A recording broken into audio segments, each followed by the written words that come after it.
Hello, thank you very much for watching this video. So our next topic would be Coulomb's law.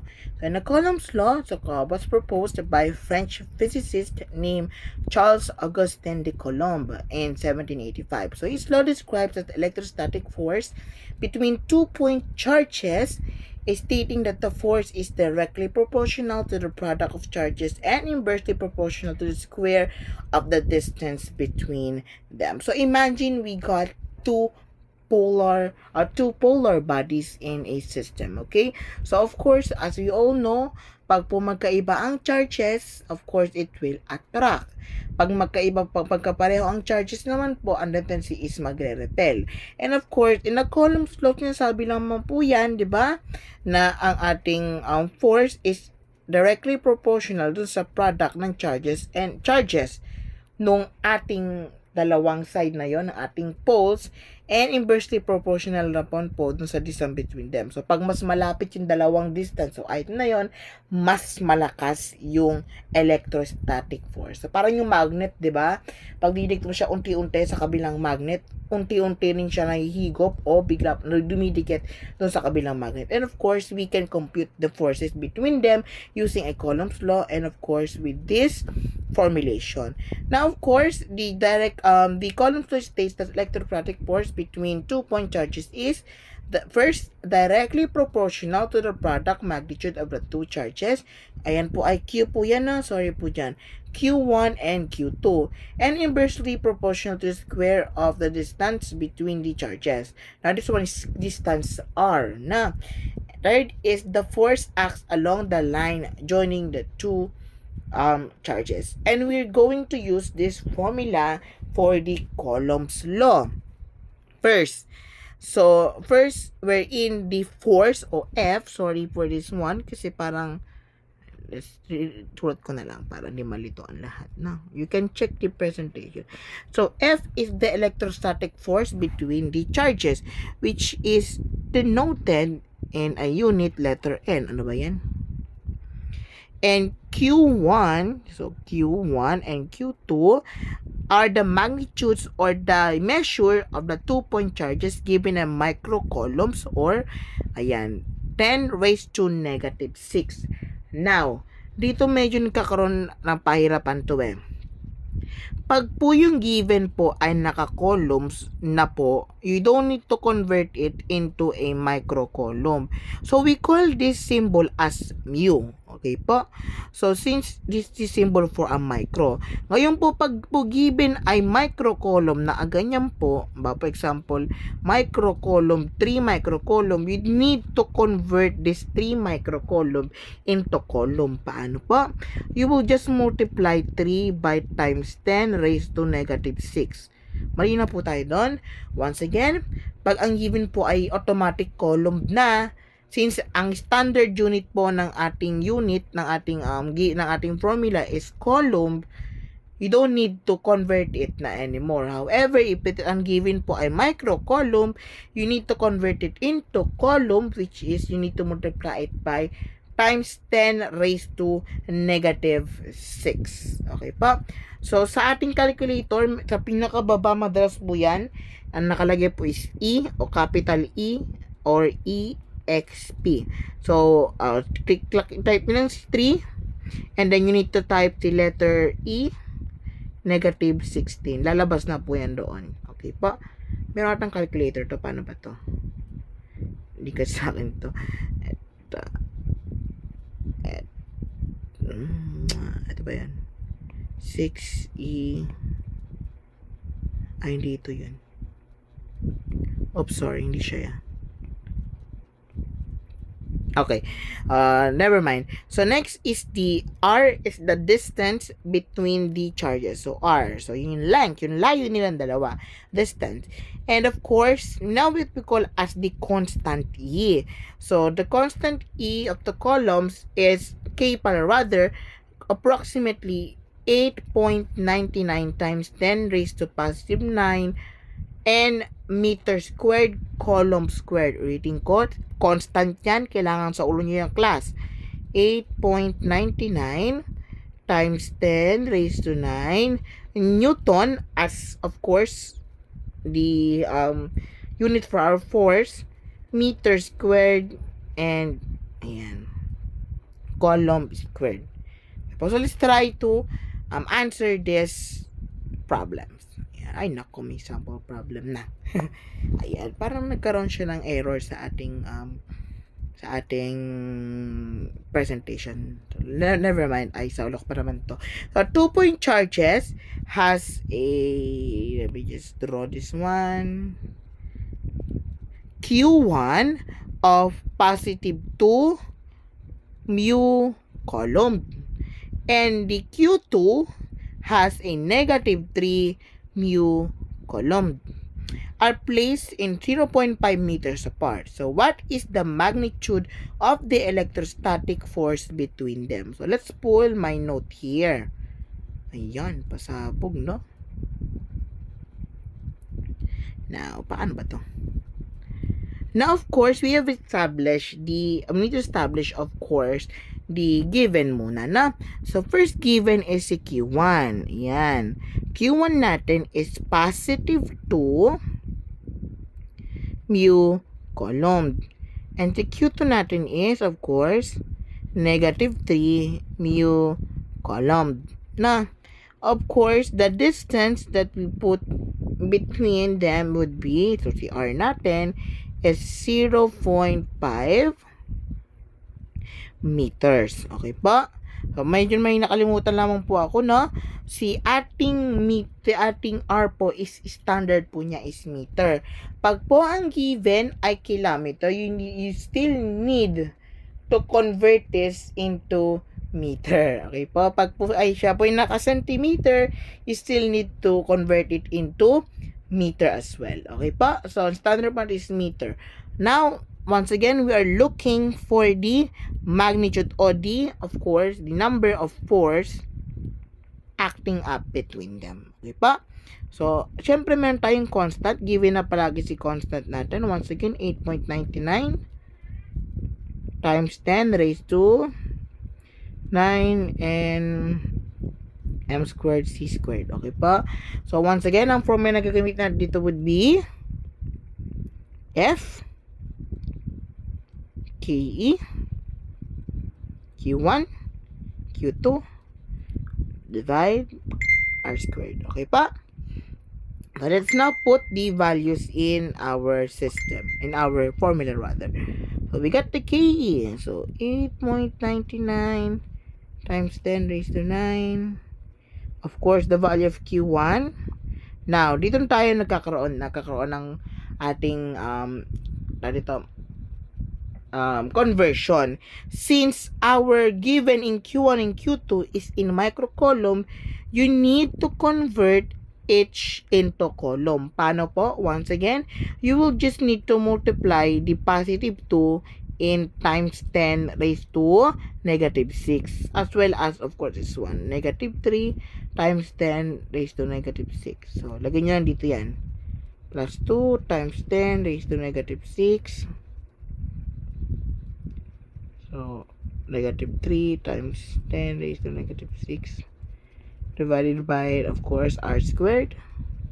0.5 squared. Okay pa?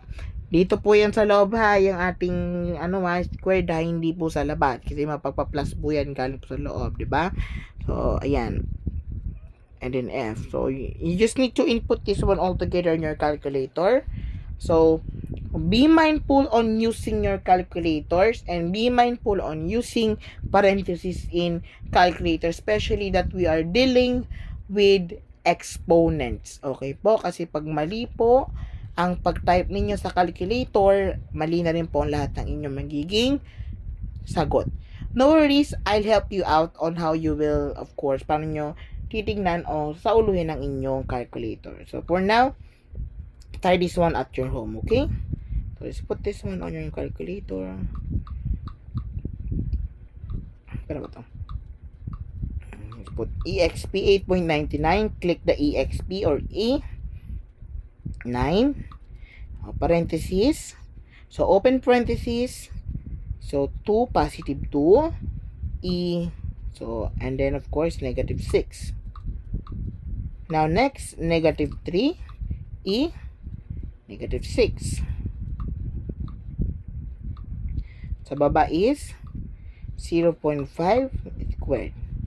And of course, the answer that you need to get would be, according to my calculator, would be negative 0.216 Newton. Now, hindi pa tapos yung class. If it is in negative, ulitin ko, since ang dalawang charges natin ay magkaiba naman din po ng charges, po, tama, and of course, naging negative po ating final answer. If it is negative, it is attractive. Kailangan po, pag po force ang hinahanap, paki-indicate po kung siya po ay attractive or repulsive. Pag po naka-positive ang final score, it is repulsive. Pag naka-negative, attractive. Okay po tayo doon? So, let's now try another example. Okay na. Ay, naku, mali. Ano ba yan? Ayan, let's try this one. So, the 2-point charges has a Q1 of positive 4 mu coulomb or microcoulomb, and the Q2 of positive 6 microcoulomb are placed in at 0.3 meters apart. So, find the magnitude of force acting up between them. So, same pa rin po ng formula gamitin natin. Si standard na F. F is equals to KE, Q1, Q2, R squared. Okay pa? So, of course, I'll just need to put the values in. But before that, you still need to convert once again ang value ng ating Q1 at Q2. After all, nakalagay po dyan, isa po siya microcoulomb. So, ating value po dapat lalagay kasama dyan is 4 times 10 raised to negative 6. This is positive 6. So, positive 6 times 10 raised to negative 6. So, pakilagay na po sa ating formula. 8.99 times 10 raised to 9. 4 times 10 raised to negative 6. 6 times 10 raised to negative 6. All over, what is R squared? 0.3 squared. Okay pa? And then just need to put this one on your calculator. Let me just put mine. There's this 0.3. And then clear. 4. For wala. Ito. Clear. And then 6. And the final answer that you should get, the force between them would be 2.39 and 7 Newton, and that is attractive. Okay po? So, ayan. So, please, ano po, master po na paggamit ng calculator. No worries, I'll help you out on how to master your calculator. Okay? Next example. Marami-dami pa. Nag-text na ba ako? Nag-text na ako. Now, the 2-point charges, ayan, meron po tayong Q1 for a while. How to do this? Ayan. Meron tayong Q1 na positive 3 microcoulomb ulit and the Q2 of positive 5 microcoulomb and the force of 1.8 Newton. What is the distance between the charges? This type of question or problem solving, you need to derive your own equation. Ulitin natin ulit ating formula, itulat natin dito sa ating note. Okay. Sorry. Now, tandaan natin ating formula, di ba? Force is equals to KE constant Q1 Q2 over R squared. Diba? Yun yung formula natin. And we need to derive in another, of course, we need to look for the R squared. We all know when we were grade 7 or grade 6, meron po tayo dito, ayan, ilalim na 1. And of course, the first thing you need to do is to multiply this value. Ito po, ito muna, itong dalawang to, ayan, diba? Multiply mo natin yan. So, we got F1 is equals to KE So, Q1, Q2 over R squared. Okay. Now, of course, next multiply is itong dalawang value na ito. Since siya po ay napapagitnaan ng isang equation o ng equal sign, ang gagawin natin is i-cross multiply po natin silang dalawa. So, with that said, si F R squared would be equal to KE Q1 Q2. Okay po? Since of course, we need to look for the distance and of course, si R squared natin.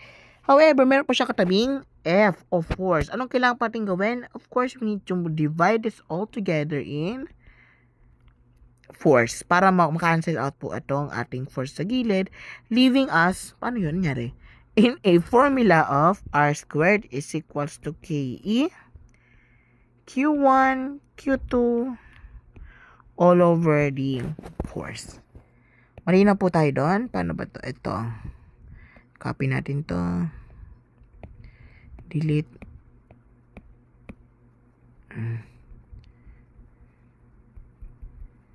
Okay, hindi ko na kaya na.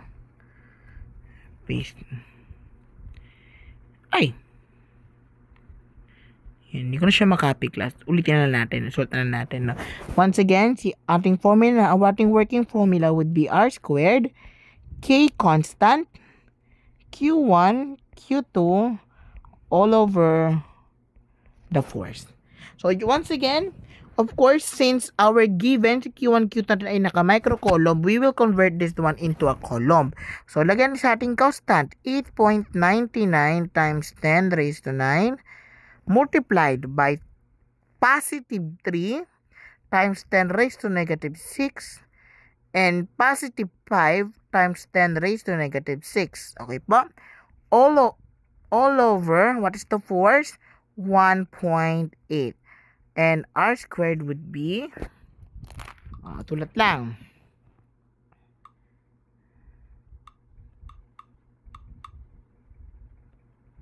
For a while, nagbaliw lang yung ating calculator. Okay. Si ating, ito. So, sulat natin 8.99 E 9 3E negative 6 5E negative 6. Bababa natin siya 1.8. Now we got the first value is 0.0, ay sorry, negative 8 para to, mali, 0.075. Do you think tapos na yan? Hindi pa po. Bakit po? Kasi po naka-squared pa si ating R. So ang kailangan natin gawin is that kuhanin ang square root ng both side. So with that said, the square root of 0.075, that would be, clear natin, square root of 0.075 would be 0.274. Okay, pag po sa columns law, kung sa Ohm's law, pag marami ang decimal places, dalawa. So columns law, tatlo po kuha natin. Now, si ating R, meter po ang ginagamit natin dito. That is our final answer. So, 0.74 meters. Okay po? Malinaw? Thank you very much. Parang may kausap. For a while. Let me just clear this one out. So, next. Naulit pala. Now, so next problem. A 2-point charges of Q1 has a positive 3 microcoulombs and the Q2 has a negative 6 microcoulombs. Exert a force of 4.5 Newton. So, what is the distance between the charges? So, meaning we are looking for the value of R again. So, once again, ang ating formula ng R is R squared is equals to KE, Q1, Q2, all over the force. Okay ba? So let's put the values all together. Since the value is in the Q1 and Q2 is in the micro column, we need to convert it into a column again. So let's put our values. So 8.99 times 10 raised to 9 times positive 3 times 10 raised to negative 6. And of course, negative 6 times 10 raised to negative 6 all over the force, which is 4.5 Newton. Okay? So, let's use the calculator. Yan. 8.99 times 10 ay E9. So 3E negative 6 negative 6 E negative 6. So 4.5.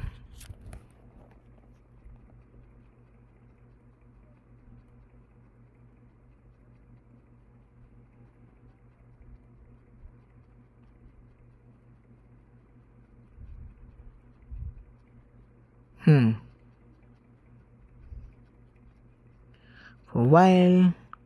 So 8.99 times negative 3 times 10 raised to negative 6, and negative 6 raised to times 10 raised to negative 6. So since dalawang value po yan, kaya pala it's because the force is not in negative. Ayan, naka-negative po dapat yan. Ayan, since of course may negative po sa ating force. Kaya pa sabi ko, ba't mag-error siya? Ayan, lagyan natin to. Ayan, perfect. The first answer would be r squared 0.3596. Of course, you need to get the square root of this. So r would be square root of 0.33596. Sorry, like that. 96. That is 0.189, or in this case, since katabi niya is 6, that is 0.19 na ho. 19 meters. That is your final answer. Okay ba? Malinaw sa ating lahat? Ay, malinaw na. Next, I guess ilang problem na lang to.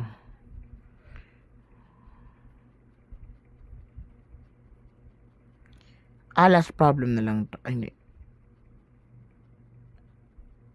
Last 2.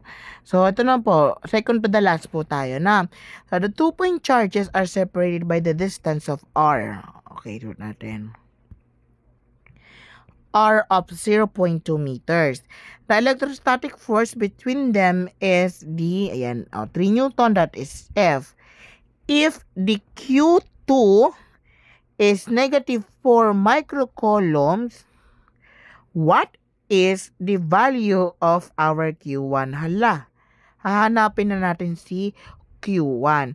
Ngayon, mag-derive tayo ng formula using this one na new page tayo dito para di tayo mahirapan. Ayan, pwede naman pala ganun eh.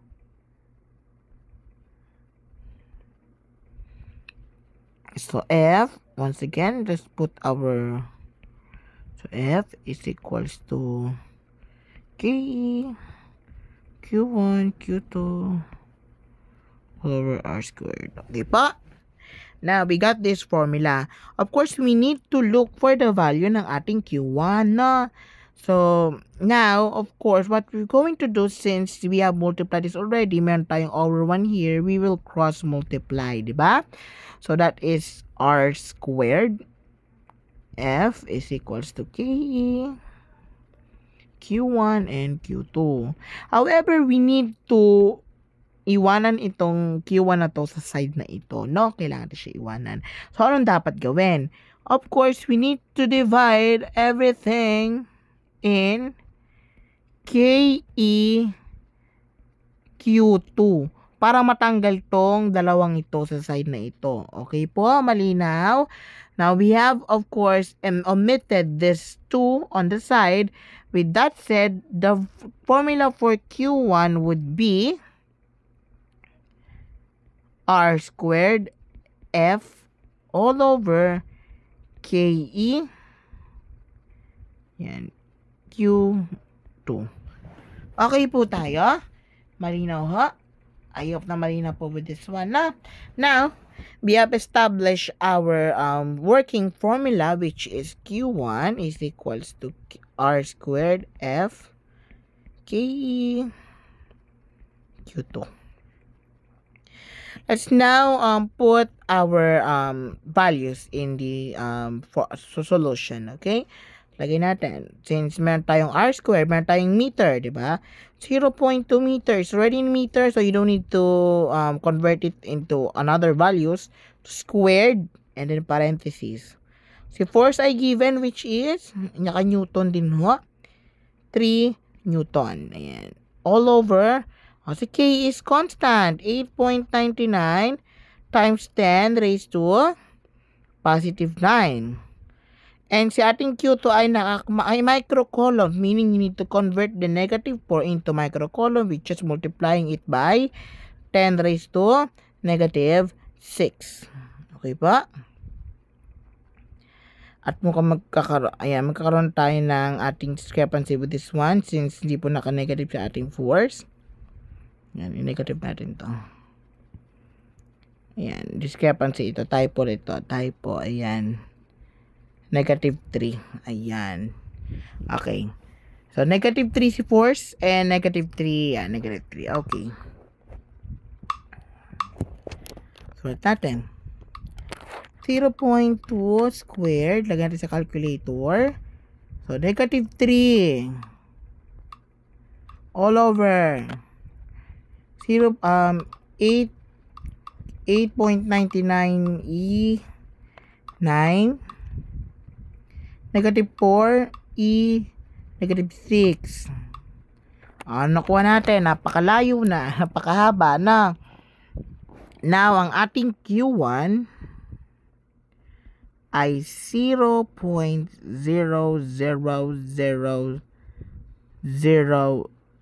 another 0, 5. 3.3 3, 4, sorry. Haba. Nahilo ako dun 333,704. Hala ka, naka-columns to, no? Kung isipin na, column po yan, ganyan po yan. Ngayon po, ang kailangan nyo pong gawin is to, of course, use this in a form of microcolumn. Paano po yung gagawin? You will just move this one into 6 places. 6 places po move natin. Bilang tayo. Use this yellow pen. 1, 2, 3, 4, 5, 6. Ay, galing na. Tulutin natin siya. So, Q1 would be 3.337 microcoulomb.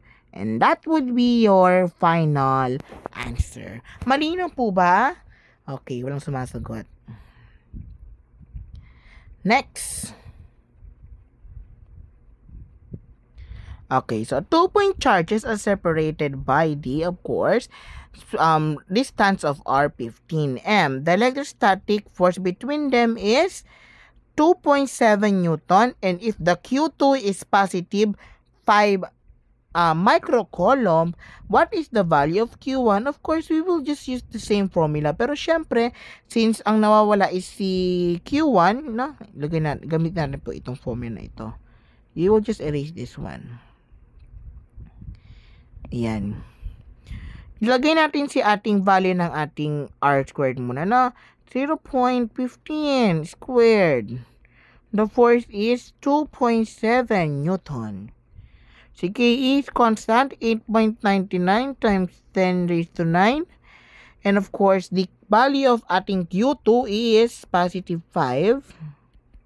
Once again, naka-microcoulomb siya. You need to multiply it by times 10 raised to negative 6. And of course, the value would be, let's put this one on our calculator. Ayan.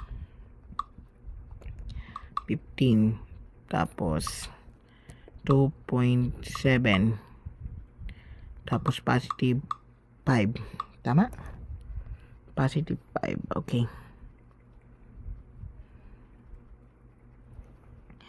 The Q1 in column po is negative 0.000131515. This is in column. So once again, let's convert this one in micro column to, no?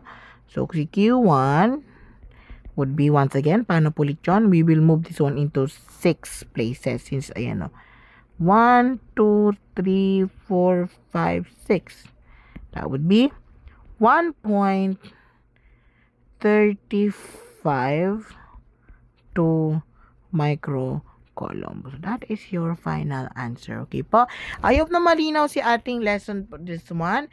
And of course, for next week, we will have our activity about this. Getting ang ating value ng ating columns and Ohm's law. Please do have your review. And ayan, have a great day. Thank you.